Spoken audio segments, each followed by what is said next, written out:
Becoming a climber in Newfoundland, I found out about the North Face expedition to Devil's Bay pretty early on. I remember finding the film on Vimeo and being so stoked to see climbing's heroes, Alex Honnold, Hazel Finley, James Pearson, and Mark Sinnott marveling at Newfoundland's south coast's granite wonders and pioneering new and exciting free lines. These climbers have a reputation for not only being strong, but badass and able to complete scary climbing in all conditions all over the world. Much to my disappointment, this 9-minute video had about 30 seconds of climbing footage in it, and pretty much the rest of it was just the crew complaining about the weather. The whole time I'm sitting here in camp, sitting in the fog, sitting in the rain, in the back of my mind I'm just thinking about the climbing that I should be doing and how I'm just getting weaker, and I don't know, it's depressing. But we're Newfoundlanders, well, most of us at least. Our unlikely crew of novice climbers was banding together to take on the challenge. This is Madison, and this trip was my creation. I started climbing in 2021, and 14 months after touching rock, I had quit my job as an engineer to teach rock climbing. This is my partner Ellen, who I started climbing with, and although still is on the engineer grind, is always my main climbing partner for adventure. My friends Roy and Ryan came, who are both new to climbing, but young and stoked. Rory convinced his partner Zeta to come along for the adventure. She's still not sure how she feels about rock climbing. Noah is a Newfoundlander, but is living in Whistler, pursuing the climbing and snowboarding dream. Nick is the eldest of the crew, and has by far the most experience on rock, but unfortunately is a boulderer and is a fish out of water on a rope. Nick didn't grow up in Newfoundland, but is definitely the most Newfie of the group somehow. Nick invited along his friend Mikey, who he had never met before, whose only description was, "The guy's a bit of a wild card, but he's best kind." And that was the crew, headed to Devil's Bay to tackle the cliff that had pro climbers' tails in between their legs. Before the trip had even started, we ran into trouble. The day before we started the 10-hour drive across the island, we got word from Corey, our local contact, that Francois Ferry had broken down and there was no way to get to the south coast. We decided to keep with our original plan and drove across the island on Friday, hoping that there would be a fix in time to catch the ferry Saturday morning as hoped. To our surprise, something even better happened. The government-funded ferry was replaced with a helicopter for the weekend, and instead of a boring 4 hours on the ferry, we did 5 trips in a helicopter, moving the whole crew and all our gear from Bergio to Francois.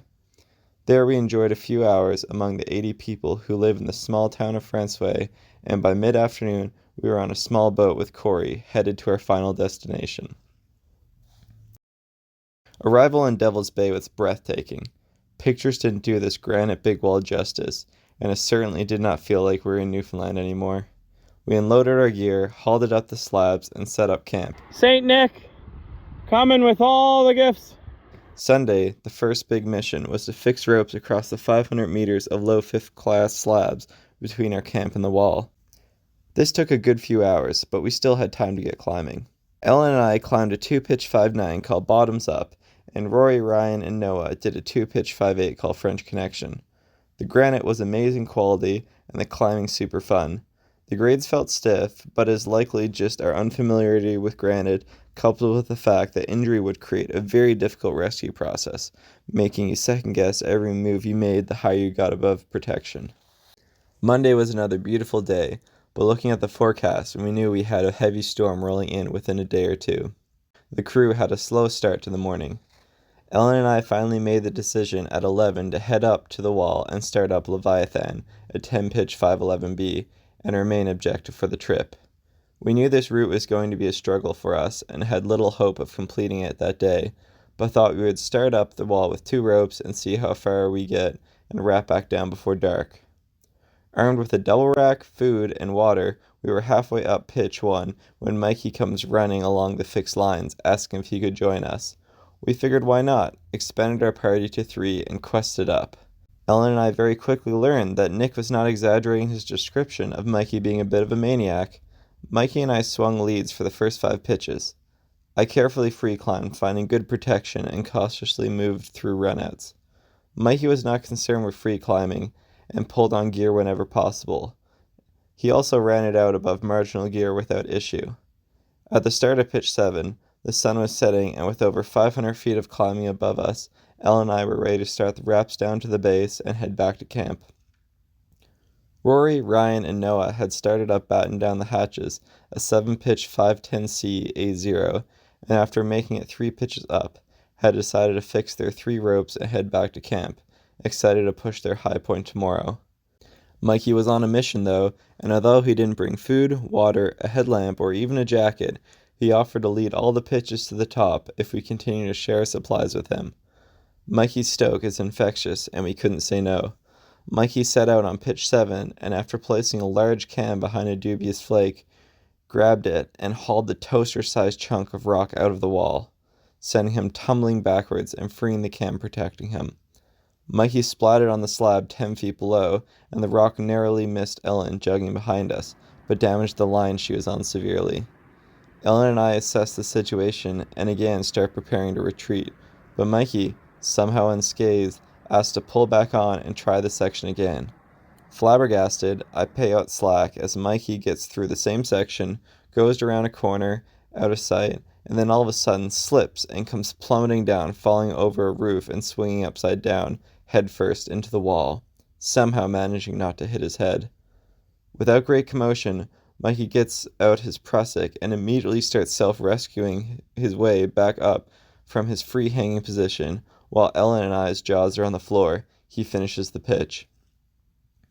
At the next belay, we are in the pitch dark, and with only 2 headlamps in the group, I find myself the last at the anchor. Cleaning our gear anchor by feel, I look back at what should be a 1,200-foot drop straight to the ocean, and only see black. I clumsily jug my way up the last real pitch, get my headlamp back from Mikey, and lead the low 5th-class strain to the summit. We did it. Unfortunately, the battle is far from over, and after 4 hours of struggling to find our way back to camp, we arrived to find Nick waiting for us at 2 a.m. with a big pot of hot Kraft dinner. Tuesday, the guys continued their quest up batten down the hatches, and I decided to occupy myself bolting a short slab pitch at the base of the wall to add a less committing climb to the area. Just as I'm finishing putting in the last bolt, the radio crackles on and Noah's voice stammers, I think I might have broke my ankle. A light rain had started, and on the last real pitch of their climb, Noah had slipped on the wettening slab 15 feet off the belay before getting any gear in. He impacted 2 ledges during his 30-foot fall, then rocked Ryan into the belay as the rope came tight. The whole crew quickly went into rescue mode, and although it took hours to get him back to camp as the rain worsened, his ankle was the only injury, and fortunately it was relatively stable.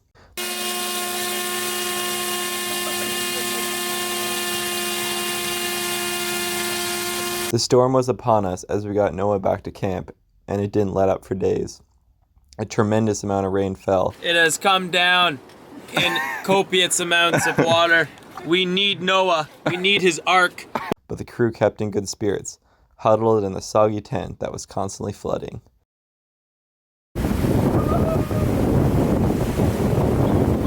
Friday morning brought blue skies and sunshine, and we were back in business.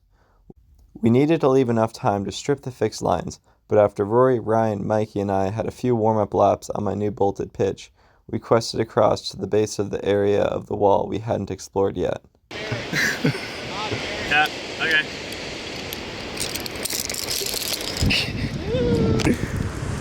This involved some sketchy traversing in which Rory's brand new 80-meter dry rope got core shot.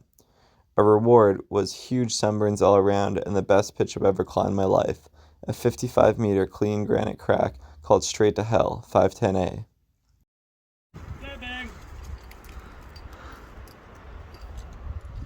Sunburnt in Devil's Bay. Yeah.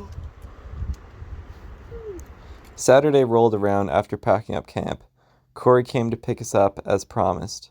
We stayed a night in Francois on the way home, drinking and recounting all the tales of our trip to the locals that walked by our deck.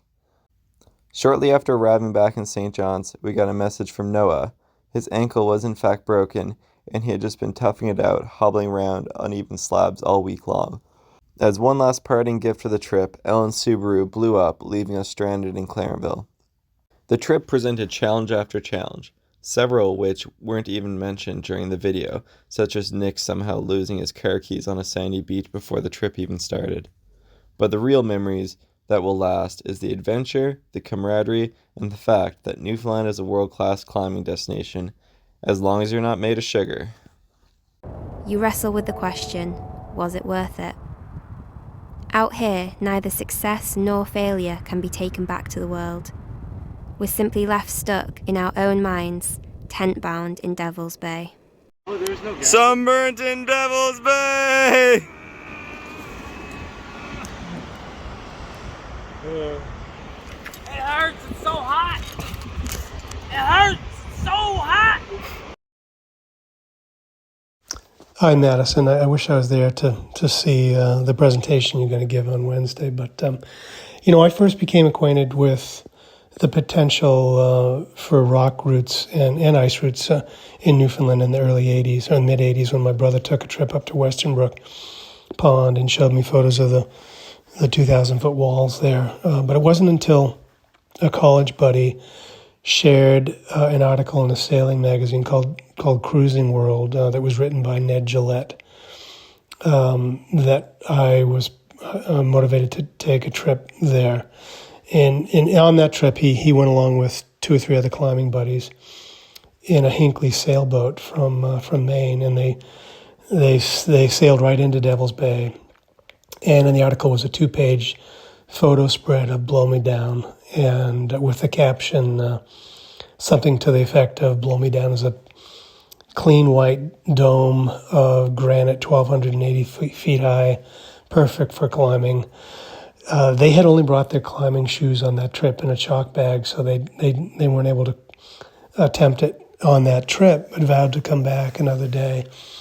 And they never did come back. And 2 years later, I asked a couple of friends from Bar Harbor, Maine, if they would be interested in going up to try to make the first ascent of it, which we did in '94.